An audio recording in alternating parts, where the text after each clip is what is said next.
আসসালামু আলাইকুম। জানি ভিডিওটা শেয়ারও করবেন না, কমেন্টও করবেন না, লাইকও করবেন না, কারণ আপনার দরকার নাই তো, বুঝছেন না?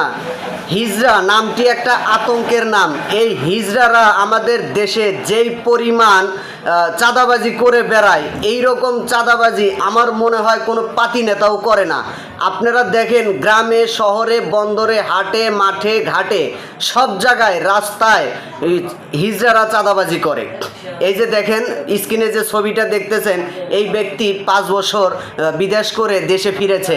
এয়ারপোর্ট থেকে সে বাড়ি যাচ্ছে, মহাখালীর রাস্তায় তাকে তার গাড়ি আটকে তার কাছে চাঁদা দাবি করতেছে। এই কি আমাদের দেশের চাওয়া পাওয়া? হ্যাঁ, এদেরকে কেউ কিছু কয় না, খালি মনে করেন যে এই লজ্জায় কিছু কয় না, ভয়ে না, লজ্জায়। কারণ তারা তো অসভ্য একটা জাতি। তারা মানে টাকা পয়সা না দিলে, তাদের চাহিদা মতো না দিলে কাপড় খোলার হুমকি দেয়, এই বেইজ্জতি করে। কেন এটা কেন করবে? কয়দিন আগে দেখলাম কিছু হিজড়াকে পুলিশে গ্রেপ্তার করছে।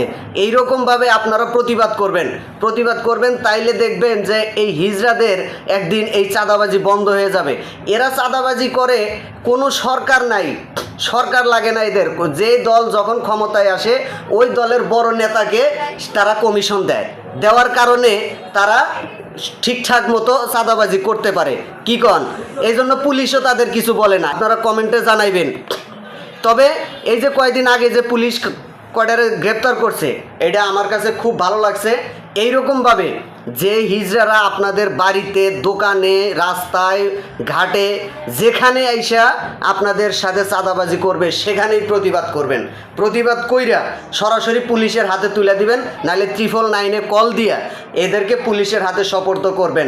সোপর্দ না করা পর্যন্ত, এদের একটা শাস্তি না হওয়া পর্যন্ত এরা শুধরাবে না।